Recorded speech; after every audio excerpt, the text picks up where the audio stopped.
Alors bonjour à toutes et à tous. J'ai beaucoup réfléchi pour pouvoir avoir des données un minimum pertinentes avant de pouvoir faire cette vidéo, pour pouvoir aussi avoir le fil de cheminement de pensée pertinent pour pouvoir vous le présenter. Et puis hier, on est venu en discuter avec des différentes personnes sur Discord et je me suis dit, il y a quand même un petit truc, un petit point à creuser. Donc j'ai continué à faire des recherches et c'est ce que je vais essayer de vous présenter aujourd'hui. Donc déjà, pour l'introduction, quotidiennement, j'ai une veille au niveau des différentes crypto-monnaies, que ce soit par le biais de podcasts, que ce soit par le biais de youtubeurs qui parlent de leur minage, qui parlent aussi de certaines choses qu'ils font, comme du staking, qui parlent aussi de comment ils ressentent le marché actuellement, par rapport notamment à The Merge, etc., etc. Et cetera. Et à de rares petits moments, j'ai cru sentir que certains youtubeurs pouvaient penser, ou avaient pu penser par le passé, que des fermes de crypto-monnaies pouvaient potentiellement manipuler le cours de certaines cryptos. Alors quand je parle de fermes de crypto, je parle pas de Jean-Jacques qui a ses 4 cartes graphiques à la maison avec son petit rig. Je parle pas de Jean qui a ses 20 machines à la maison. Non, je parle une ferme de minage. C'est un hangar ou des hangars complets avec des centaines et des milliers de machines qui minent continuellement du Bitcoin, qui minent continuellement certaines crypto-monnaies et qui sont construites volontairement pour le profit avec des factures d'électricité à plusieurs milliers, dizaines ou centaines de milliers d'euros par jour, etc., etc. Alors, de ça, je vais essayer de vous présenter les choses étape par étape. Et donc, j'ai sélectionné 3 fermes de Bitcoin à 3 endroits différents dans le monde. Le Kazakhstan, la Chine, même si la Chine actuellement n'est plus, il n'y a plus de minage possible là-bas, et enfin en Islande, qui sont 3 pays ou régions où justement il y a beaucoup d'entreprises qui se sont développées pour le minage de crypto, puisqu'il y a des conditions qui sont bonnes. Les conditions, c'est une température ou un vent ou un air qui est correct, de telle manière à ce que les machines puissent être refroidies convenablement. Et ensuite, en deuxièmement, et c'est quand même un gros point, une facture d'électricité qui va être faible, puisque le coût au kilowattheure est dans ces pays faible.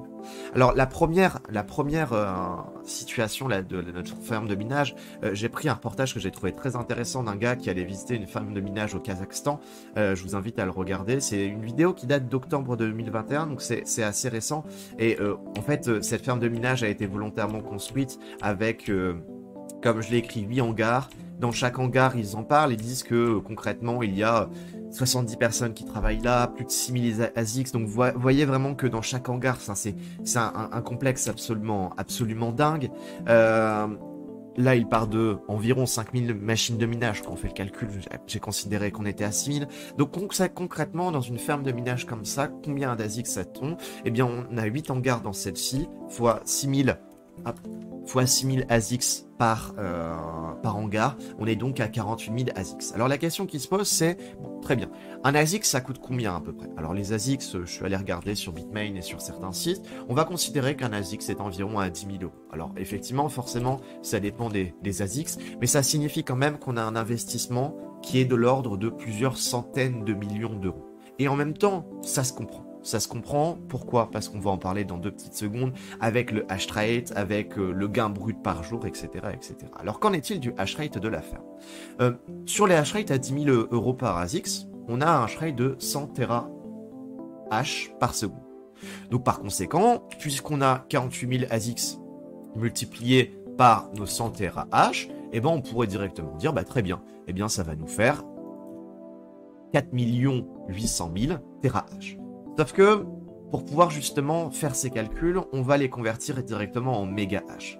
Alors, pour ça, on vient de dire qu'on avait directement 4 800 000 terahash. Convertissons-le en mégahash.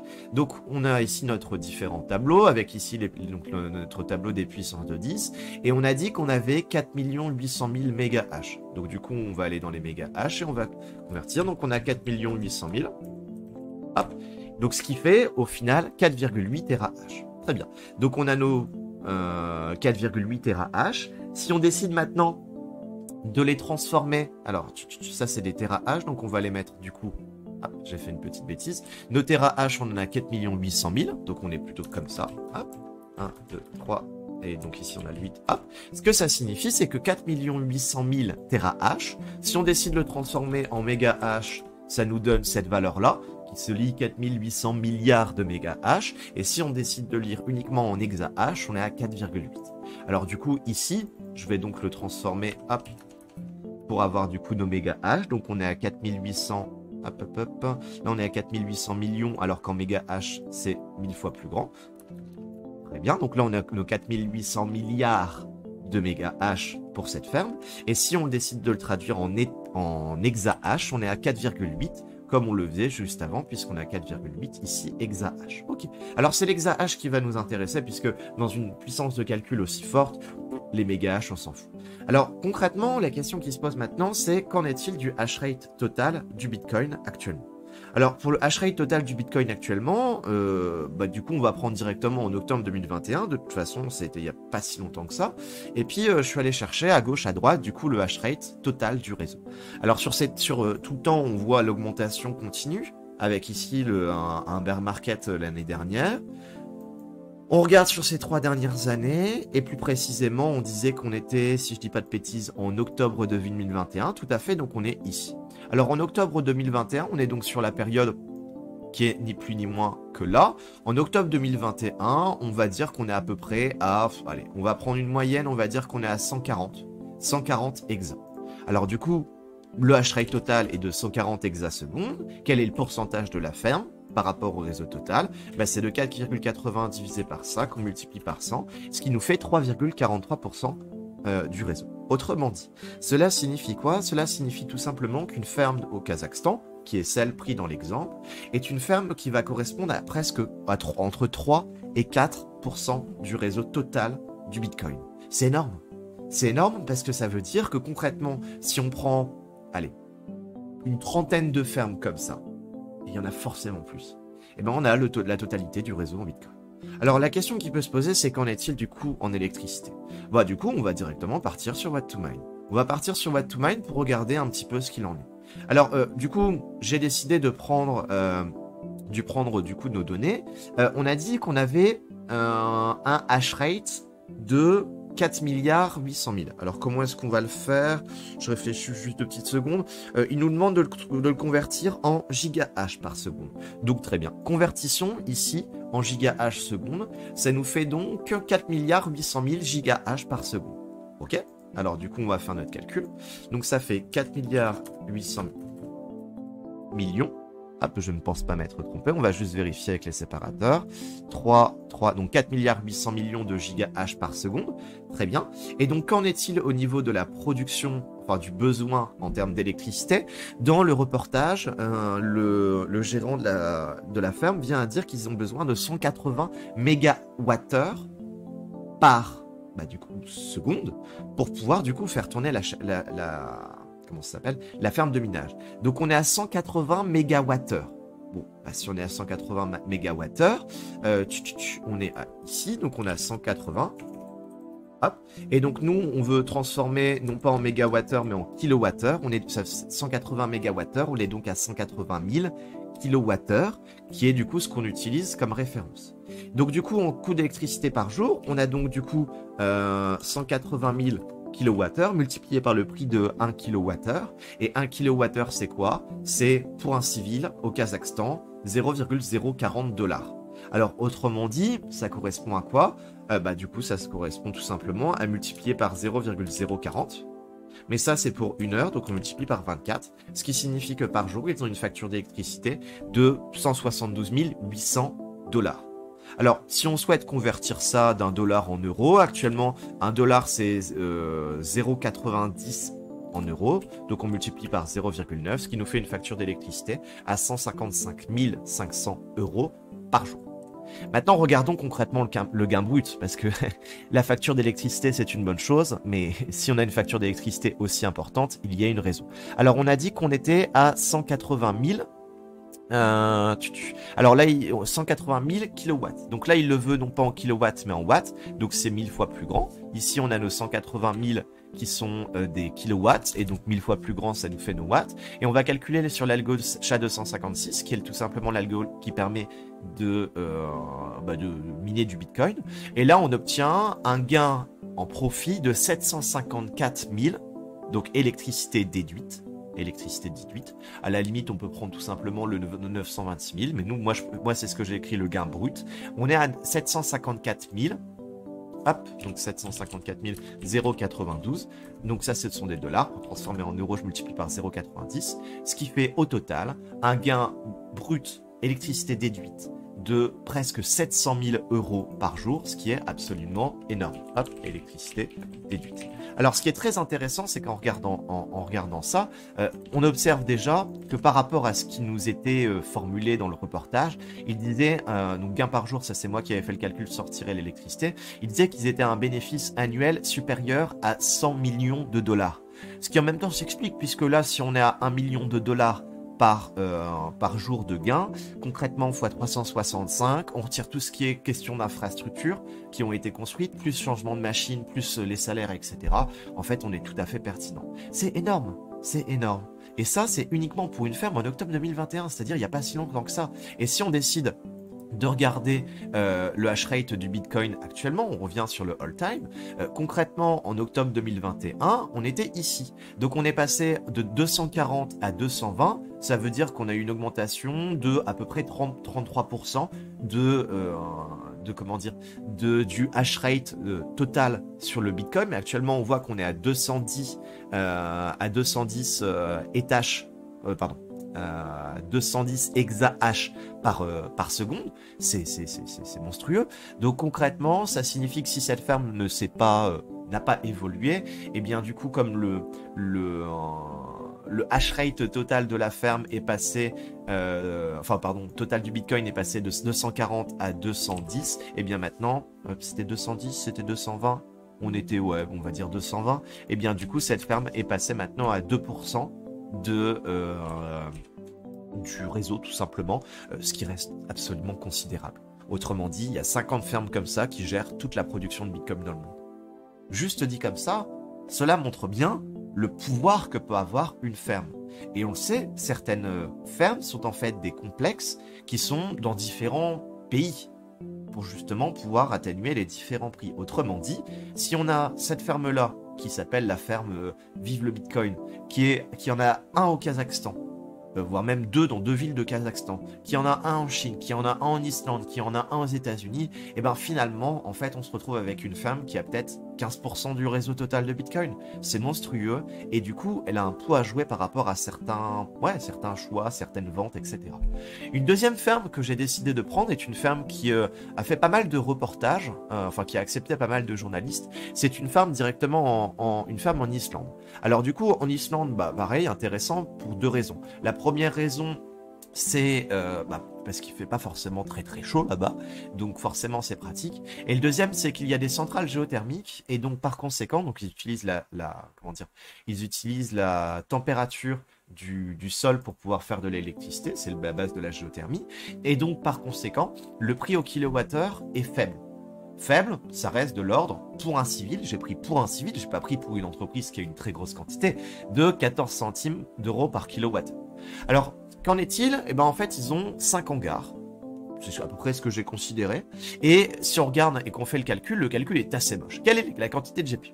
Alors déjà, on va calculer la quantité de GPU pour un hangar, parce que concrètement, vous vous doutez bien que ici, dans cette situation-là, ils l'ont pas donné.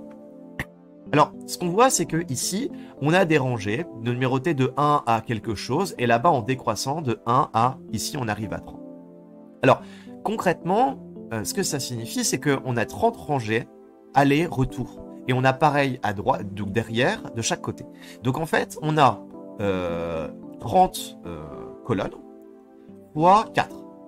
Derrière, devant, derrière.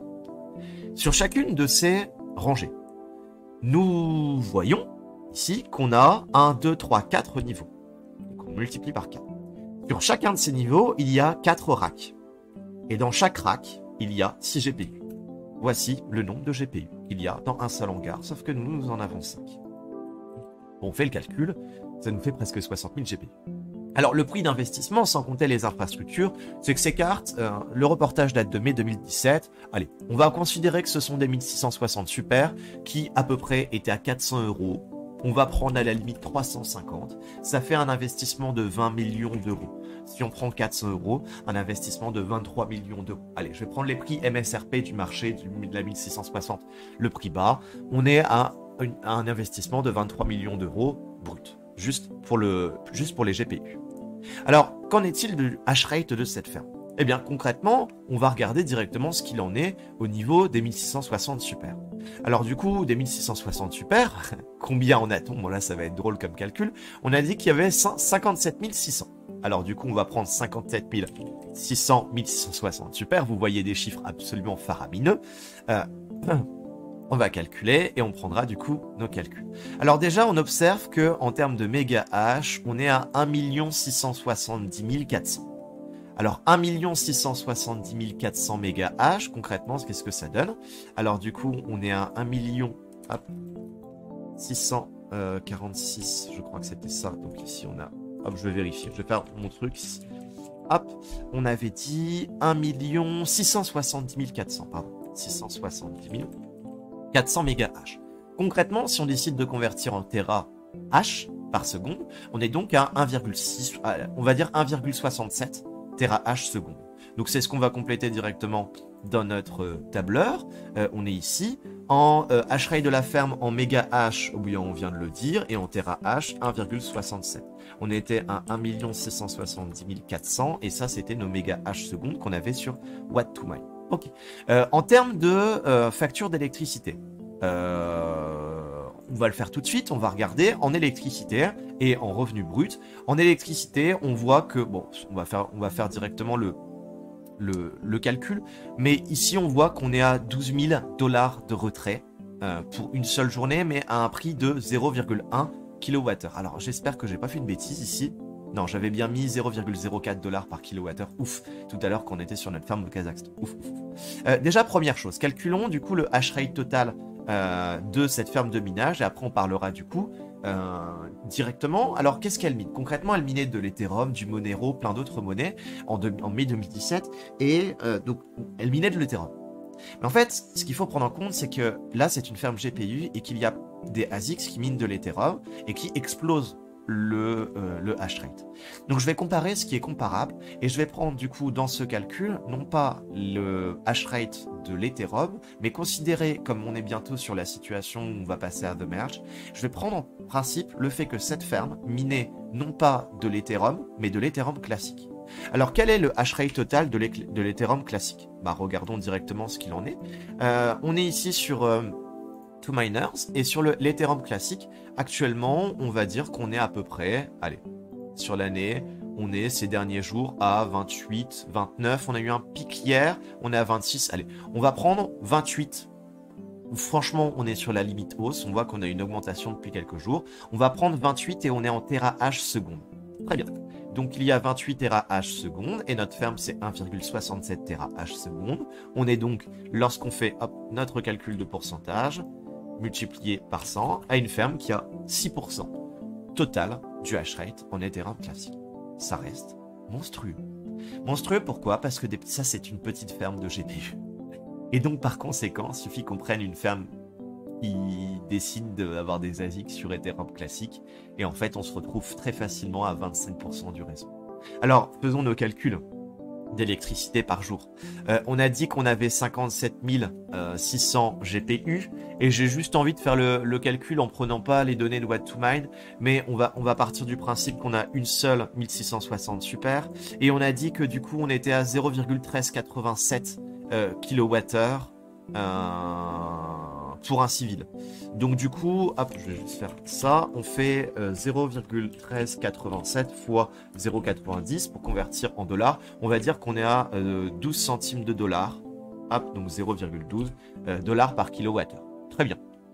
Et bien du coup, ici on voit que pour une 1660 super, on est à 90 watts.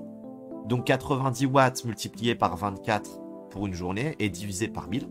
Donc on va prendre 90 watts multiplié par 24 en une journée qu'on divise par 1000 et ça fait 2,16 kWh pour une carte.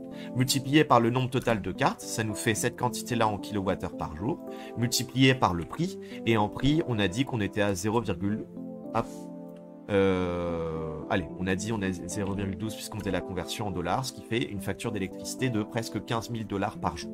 Et concrètement, les 15 000 dollars, si on faisait notre calcul avec Watt to Mine, eh bien qu'on avait pris nos 57 600, je crois que c'était ça. Ouais, tout à fait, nickel, on est bon. Eh bien, on voyait qu'on avait... Qu'est-ce que ça me dit? 57 600... Voilà. J'avais mis un 0 en trop et donc ça met. Voilà. On voyait qu'on avait 15 000 dollars. Et ben on est vachement bon les gars puisqu'on est pile poil là-dedans. Ce qui nous fait, électricité détruite, un gain de 57 486. 57 486 dollars bruts par jour. Électricité déduite.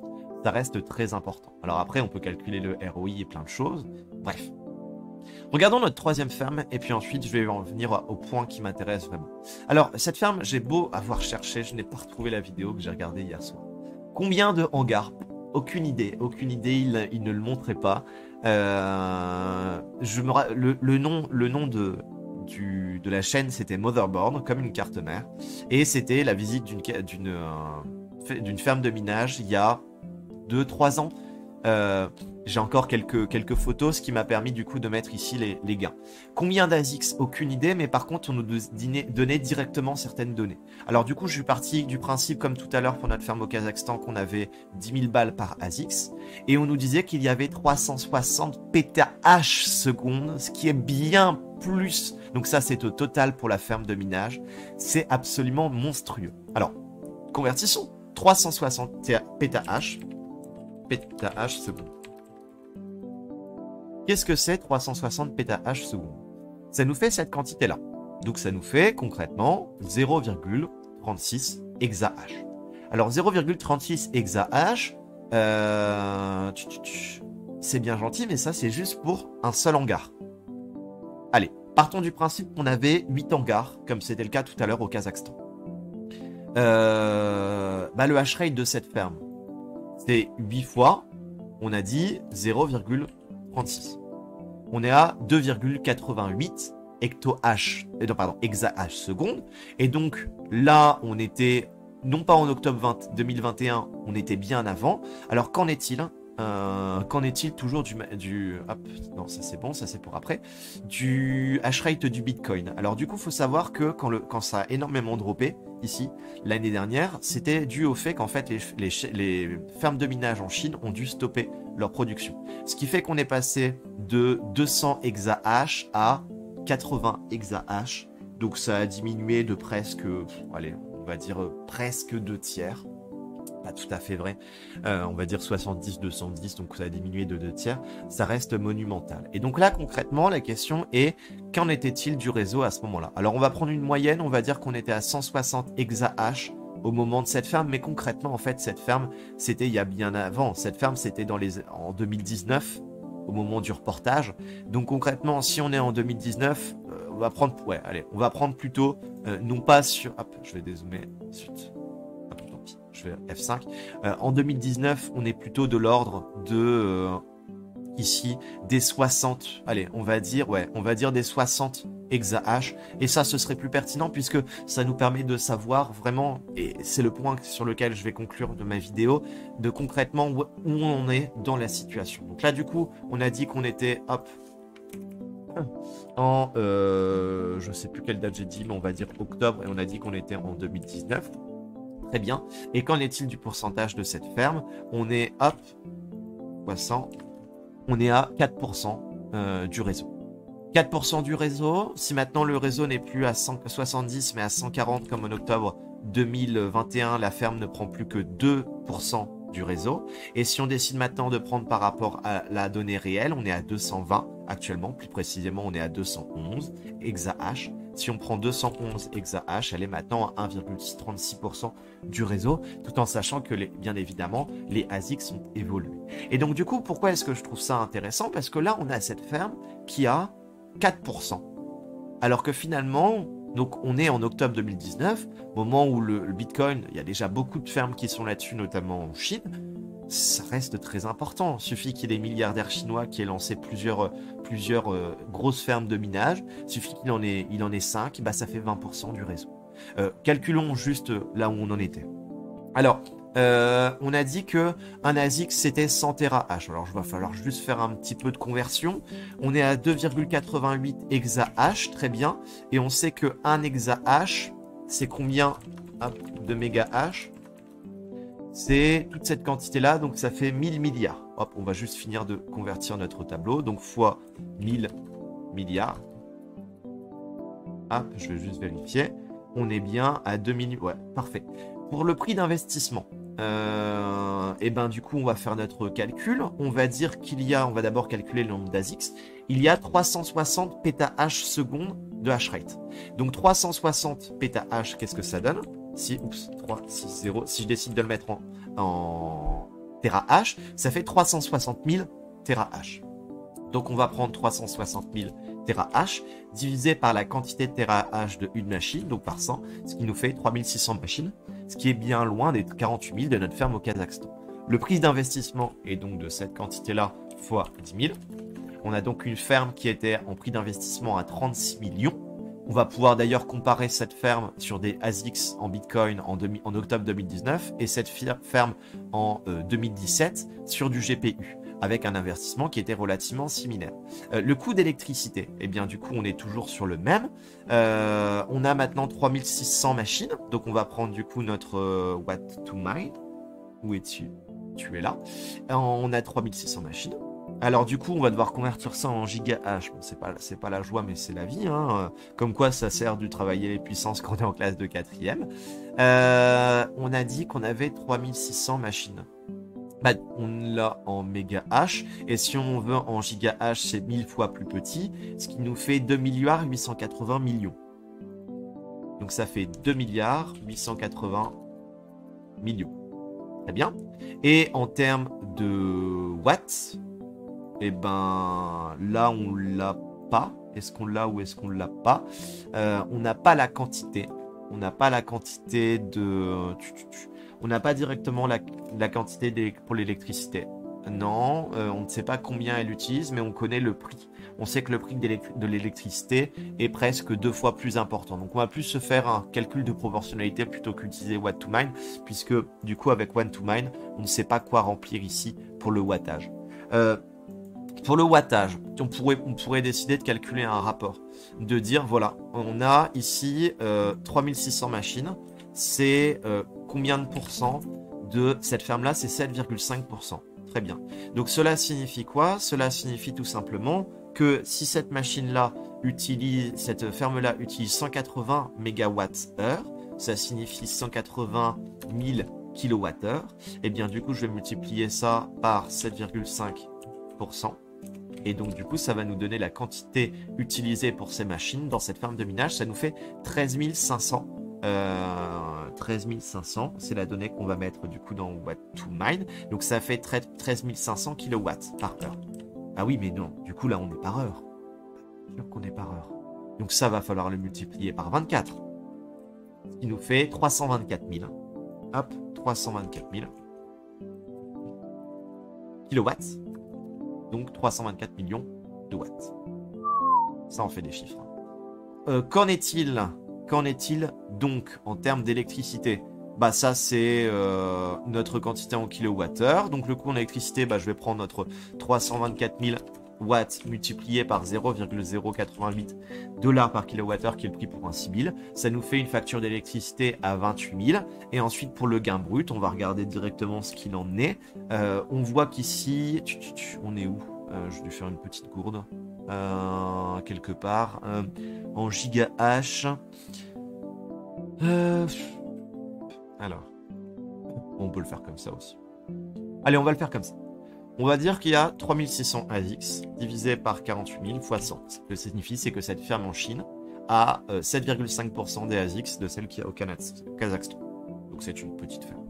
Enfin, c'est pas la même date, mais on peut dire que c'est une petite ferme. Très bien. Du coup, bah, elle va faire 7,5% de la facture d'électricité. Sauf que le problème, c'est qu'il va falloir prendre en compte qu'ici, on est presque 2 fois plus cher. Donc, il va falloir multiplier cette facture d'électricité, qui est du coup est de 11 664, qui va être presque doublé, donc qui va être multiplié par le ratio 0,088 divisé par 0,040, ce qui nous fait presque doubler 25 660 euros d'électricité par jour. Qu'est-ce que je dis? Ouais. Ce qui nous fait en fait notre 28 000. Ah bon, on l'avait déjà calculé? On est un petit peu con. Ok. On peut faire du coup la même chose pour le gain brut. Hein. On a 7,5% de quoi? Bah du coup du gain brut nécessairement puisqu'on a les mêmes choses. Et donc du coup notre gain brut, électricité déduite, et ben du coup on soustraira l'électricité. On est donc à 22 389. Alors ça me paraît assez peu. Ça me paraît assez peu. Donc on a pris 7,5%, ouais, 10%, très bien. Pour le gain brut, ça me choque pas. Qu'on a multiplié par le gain brut. Ah oui, mais du coup c'est l'électricité déduite. Donc il va falloir prendre le gain brut en prenant en compte l'électricité. Bah oui. Donc du coup à cette quantité-là, je vais ajouter... Ok. Donc là, ce que je viens de calculer, c'est 7,5% multiplié par le gain total de la ferme de minage au Kazakhstan. Je fais de la proportionnalité du produit en croix.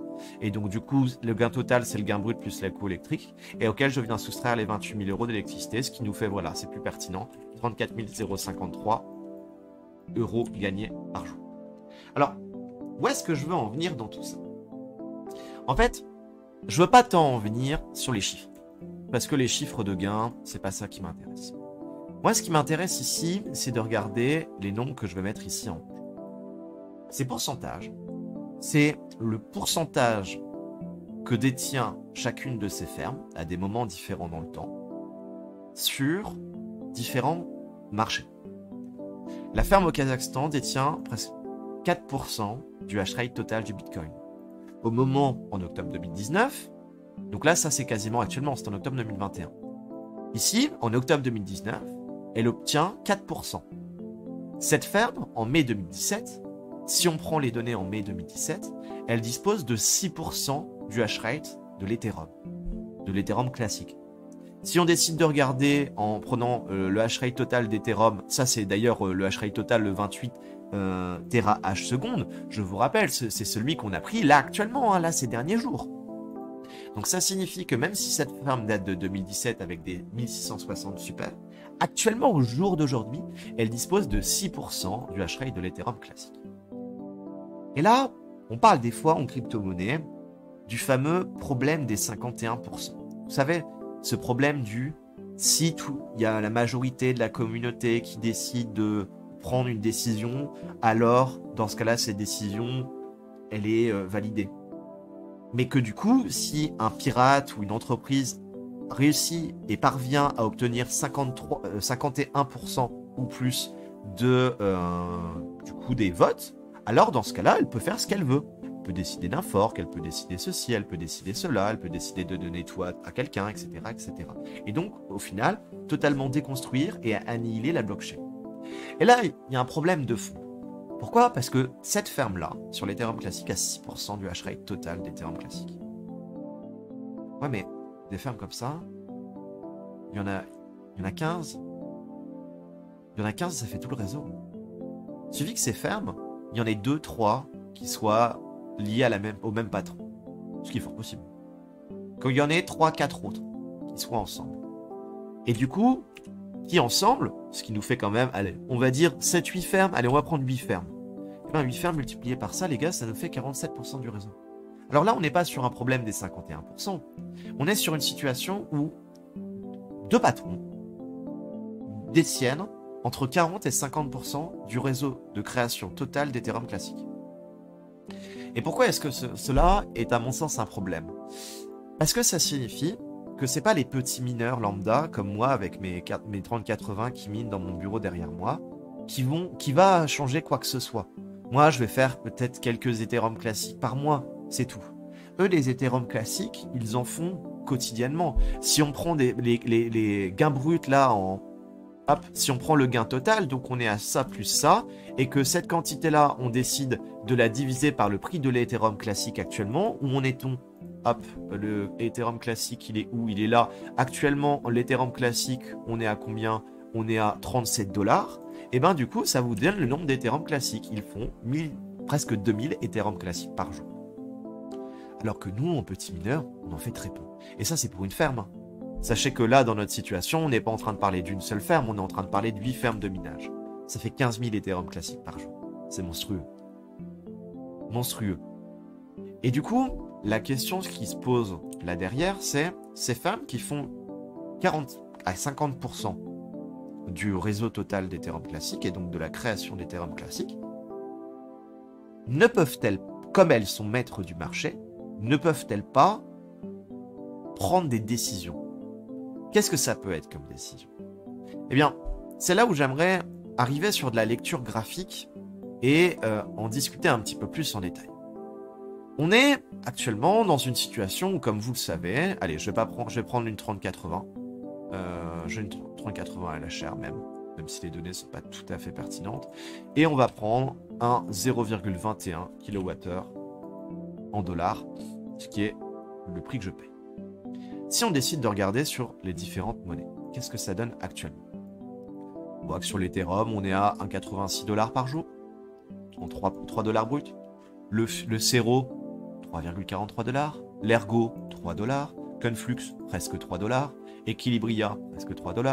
Incash, pareil. Ravencoin, 2,6. Concil, 2,6. Rio, 2,6. Firo, 2,6. Et puis je peux continuer à descendre. Eternity, 2,5. Flux, 2,5. Corters, 2,5. Etc. BIM, 2,5, etc., etc. Autrement dit, ce qu'on observe, c'est que depuis quelques semaines, toutes les crypto-monnaies sont en train petit à petit, en termes de gains bruts de revenus bruts par jour, sont en train de se rapprocher de ce qu'est le gain de l'Ethereum. Alors l'Ethereum est un petit peu concon là, parce que concrètement, overclocké, on est à 220-225 watts par heure avec 77 mégahash. Donc concrètement, sur les tâches, on est plutôt à 3,34 $ par jour et 2,20 $ sur une 3080 LHR. Bref. Mais finalement, on est très proche. Et ça l'était pas il y a quelques semaines. Or, en ce moment, ce qu'il se passe, c'est qu'on commence à sentir cette pression par rapport à The Merge, par rapport au fait que l'Ethereum ne devienne plus minable. Et là, du coup, moi, la question que je me pose est la suivante. N'est-il pas possible que le cours du marché, c'est-à-dire de toutes ces crypto-monnaies qui, avant, n'avaient pas un prix aussi élevé, l'exception de NiceHash parce que ça en passe, mais finalement, ne serait-il pas la résultante des fermes de minage qui, comme elles ont un gros pourcentage du coût de certains réseaux, vont faire gonfler les prix pour que ces prix puissent être, dans le futur, rentables pour elles quand elles vont miner. Alors, regardons un petit peu ce qu'il en est, regardons du coup les données. Et vous voyez bien qu'on parle de fermes de minage qui ont 6% du hash rate, 3% du hash rate, 4% du hash rate. Donc une ferme, là j'en ai pris 3 différentes, dans 3 pays différents, à 3 moments différents. Mais vous voyez que concrètement, c'est, allez, on va dire 25 fermes de minage sur du Bitcoin ou sur de l'Ethereum classique qui se partagent toute la quantité du réseau. Regardons un petit peu nos données. Regardons nos données, et là on va aller, hop, ça je vais juste laisser ça de côté. Ce qui est à droite sur notre Excel, on regardera un petit peu plus tard. Hop, je vais juste vous le remettre un petit peu en décalé. Ouais, tant pis, je vais laisser comme ça. Et je vais agrandir un petit peu ici. Ok, on va aller directement sur le cours de l'Ethereum classique. Regardons ce qu'il en est. Alors l'Ethereum classique qui a suivi du coup un fork, est monté en 2018. Donc là on est sur toute la courbe, on est sur... hop, je vais même actualiser pour vous montrer que les données sont réelles. Qui a suivi un fork avec l'Ethereum, qui ici est monté à près de 40 $ en 2017 pour redescendre et être divisé par 4. Et on observe que depuis 2021, on a une hausse très importante du prix de l'Ethereum classique. Alors si on décide de se rapprocher un peu plus précisément et de regarder de 2021 à 2022, donc en gros sur les on va dire 14-15 derniers mois, on observe que sur la période de mars à mai 2021, donc mars, avril, mai, plutôt en avril, on a eu une augmentation extrêmement significative du cours de l'Ethereum classique. Alors du coup, intéressons-nous à cela. Regardons un petit peu ce qu'il en est. Alors moi je me dis, l'Ethereum classique, qui certes a un projet, qui certes est quand même à la base pas mal lié à Ethereum, il y a forcément des décisions qui sont prises qui font que les gens vont, il va y avoir une espèce de hype qui va se créer autour. Bien sûr, et ça peut se comprendre. Et actuellement, quand on regarde les données, on peut se dire, bah tiens, le cours a monté. Pourquoi? Parce que les gens se disent, ah bah l'Ethereum va plus être minable, qu'est-ce que je vais faire? Et bien du coup, je vais acheter ou je vais miner du coup de l'Ethereum classique. Ou bien je vais acheter avec l'Ethereum que je mine, je vais acheter de l'Ethereum classique. Comme ça, j'aurai une base et je vais diversifier mes positions, etc., etc. Donc ça, c'est effectivement quelque chose qui est pertinent, qui existe et qui est réel. Mais regardons un petit peu plus en détail sur cette période-là. Alors ici, vous voyez qu'on est en avril 2021. Vous voyez ici, le volume, c'est quoi? D'ailleurs, moi, je vais prendre plutôt la Trading View. Plutôt. Ce sera plus pertinent. Hop. Je vais comme ça. Comme ça. Et du coup, je vais me focaliser précisément sur ce qui m'intéresse, c'est-à-dire sur la période d'avril et mai de cette année. Avec cette grosse augmentation au niveau du prix de l'Ethereum classique. Alors, on regarde en... Hop. Voilà. Le 30 avril, on observe qu'on est à peu près à un prix de 36.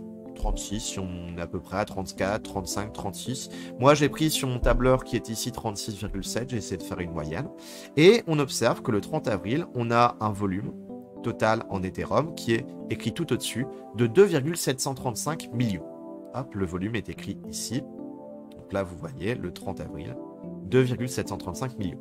Je vais prendre une autre date, je vais prendre ici, je vais considérer qu'on était à peu près sur cette date-là, donc à la date du 6 mai, vous le voyez sur le tableau à droite, à 133, donc j'ai considéré qu'on était sur la part haute de l'ombre, du corps de la bougie, et donc on est à peu près à 48,009 millions en volume d'Ethereum classique vendu, il est ici.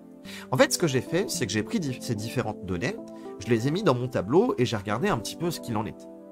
Alors, je ne connais pas le projet de l'Ethereum classique. Et si vous avez des informations en regardant dans cette vidéo, n'hésitez pas dans les commentaires à mettre directement, bah voilà, il s'est passé tel truc à cette période-là, donc c'est pour ça que l'Ethereum classique a beaucoup augmenté. Et dans ce cas-là, on en rediscute, etc. Mais moi, ce que j'observe, et c'est là où je trouve que c'est très intéressant, c'est que si on s'intéresse au cours directement du Bitcoin, regardons sur la période dont nous sommes en train de parler. Nous sommes en train de parler de la période de avril-mai de l'année dernière. Regardons en avril-mai de l'année dernière. On est donc en avril-mai. Hop. On est en 2000... Pardon, ça je vais fermer. Ça, je vais fermer aussi. On va plus avoir besoin. Ok. On est en avril-mai de 2021. Ok, on vérifie juste. On est en avril-mai 2021, donc on se situe ici.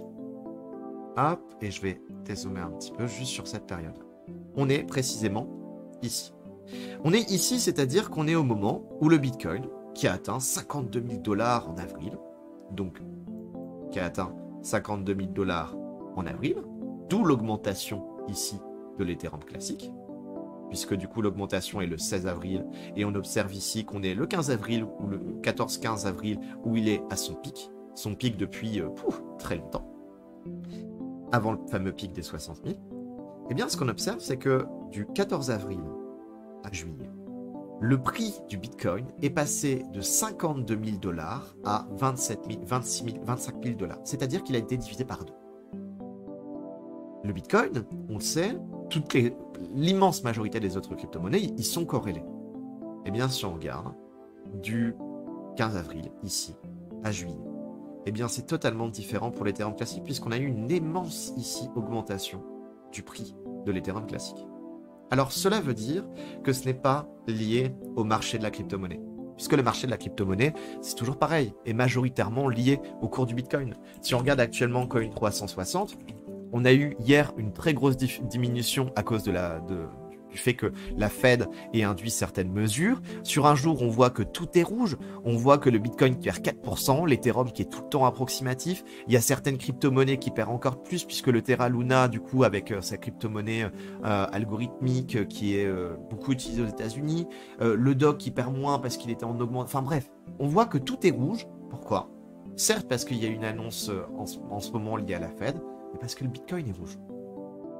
Alors on en a quelques autres, la Léo là, que je connais pas, l'Ami. C'est normal, parce que des fois il y a certaines petites choses et puis c'est peut-être une augmentation très très faible. Mais ce que je veux dire par là, c'est dans cette situation-là, alors que habituellement l'Ethereum classique est corrélé au Bitcoin, ici il n'y a pas de corrélation. Le Bitcoin chute et divise par 2, alors que l'Ethereum classique augmente, pump, et passe de 40 $ à presque, on va dire, 120 $, multiplié par 3.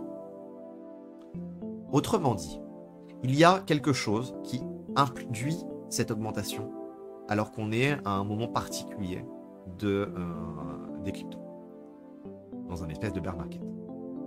Qu'est-ce que c'est? Alors il peut y avoir une hype qui se forme autour, c'est tout à fait possible. Mais au moment où le Bitcoin est divisé par 2, cette hype elle m'étonne. Il peut y avoir quelque chose qui a été annoncé pour l'Ethereum classique. C'est tout à fait possible. Hein. À mon avis, et c'est là où je serais intéressé d'avoir des retours de personnes qui étaient présentes ou qui suivent le projet. Il n'y en a pas eu. Autrement dit, on est sur un point où il faut essayer de trouver une explication de pourquoi est-ce que ça augmente autant, alors qu'il n'y a pas de raison spécifique. Eh bien, cette explication, j'avance une théorie, et malheureusement, il me manque une donnée pour pouvoir la concrétiser. Qu'est-ce que c'est que cette théorie? C'est la théorie du fait que tout simplement, comme on a des fermes de minage qui peuvent détenir, comme actuellement, avec une vieille ferme de minage de 2017, 6% du réseau de Bitcoin pour une seule ferme qui est pas hyper grande non plus en ferme GPU, sans prendre en compte des ASICs qui minent de l'Ethereum classique. Eh bien, il suffit qu'il y en ait plusieurs qui se soient regroupés et qui prennent une grosse partie du réseau de l'Ethereum classique, et il ne me semblerait pas du tout impossible que ces fermes de minage aient donc décidé lors des jours d'avant, donc c'est-à-dire des mois, des semaines avant, de miner une grosse quantité d'Ethereum classique. Alors, en minant une grosse quantité d'Ethereum classique, regardons ce qu'il en est au niveau du réseau. Si on regarde sur toute la quantité, on observe comme par hasard qu'en avril, on passe, en avril 2021 bien sûr, de 7 TH secondes à 25 TH secondes. Ça veut dire qu'on a une augmentation de 18 TH secondes. Ça a été multiplié par 3,5. Du coup, ce taux de hachage. Par 3,5. Donc on passe de 7 à 25. Donc ça nous fait plus 18. Ça donne quoi? 18 TH. Oh 18 TH. Ah bah, c'est l'équivalent de quoi? C'est l'équivalent de 10 fermes de minage. Comme par hasard. Comme par hasard. Alors, on observe que sur cette période-là, le taux de hachage a absolument... Donc, on est à absolument explosé. A explosé en fait, il a explosé en début avril. 15 avril, 8 avril, 1 avril, 25 mars. Et il a explosé jusqu'à fin avril. Et après, on voit qu'il a redescendu. En fait, moi, je pense l'avoir, l'explication. Les fermes de minage, plusieurs fermes de minage ont basculé sur l'Ethereum classique sur cette période-là. Donc de début avril, c'est-à-dire de fin mars, début avril, jusqu'à début mai. En début mai, ces fermes de minage qui ont fait du coup une énorme quantité d'Ethereum classique de minage sur ce mois-ci, ont décidé non pas de le mettre sur le marché, mais décidé de le garder. Ce qui fait que malgré le fait que le Bitcoin a drastiquement diminué sur cette période-là, a été divisé par 2, eh bien il y avait beaucoup moins d'Ethereum classique sur le marché. Donc en ayant beaucoup moins d'Ethereum classique sur le marché, eh bien du coup l'Ethereum classique gagne en valeur. C'est comme si par exemple on mettait des coins sur un wallet qui ne peut pas bouger pendant X période, pendant X temps par exemple parce que c'est du staking. Bah forcément la quantité totale d'Ethereum classique sur le marché est beaucoup plus faible et donc du coup son cours augmente. Derrière, il y a forcément eu du trading qui implique que du coup il y a eu une augmentation au niveau des cours. Et au bout d'un moment, en voyant qu'on était si haut et qu'on avait triplé, les fermes de minage ont décidé de vendre.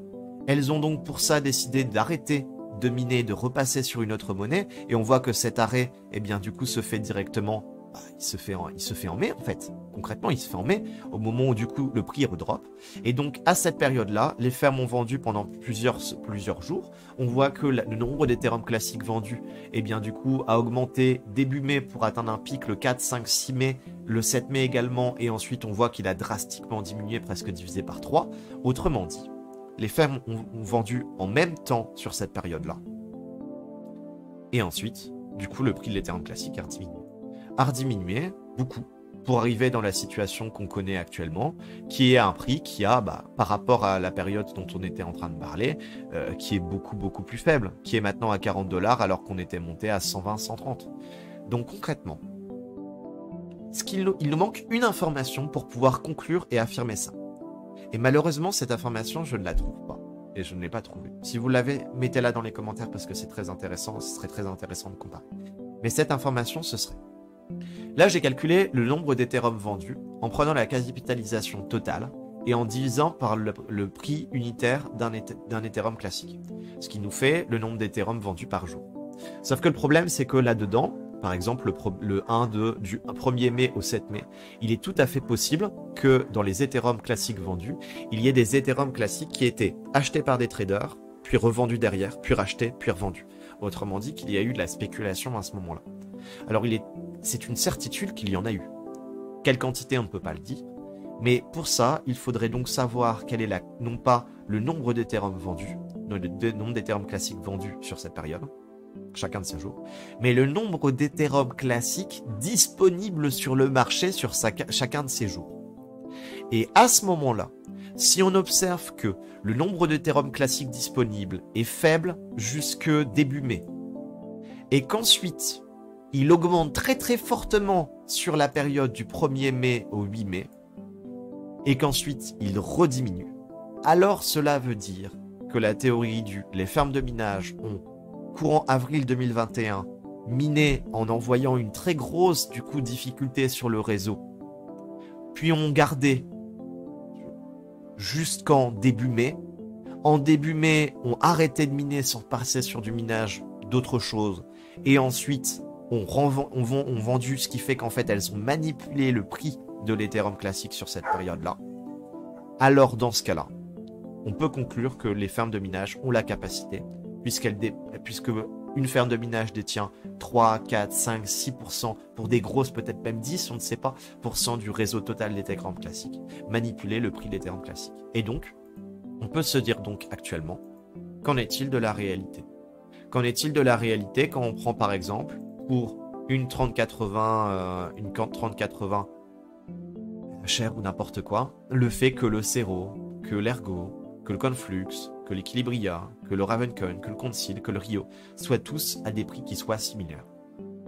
Eh bien, il ne me semble pas impossible que ce soit dû aux fermes de minage, ou à un groupe de fermes de minage qui, elles, volontairement, ensemble, font en sorte que les prix augmentent, pour que derrière, lorsque The Merge passe, eh bien pour que, au moment où elles l'ont décidé, après avoir accumulé, elles décident de tout vendre, et donc qu'elles puissent derrière rentrer dans leurs frais, faire encore plus de bénéfices, etc., etc.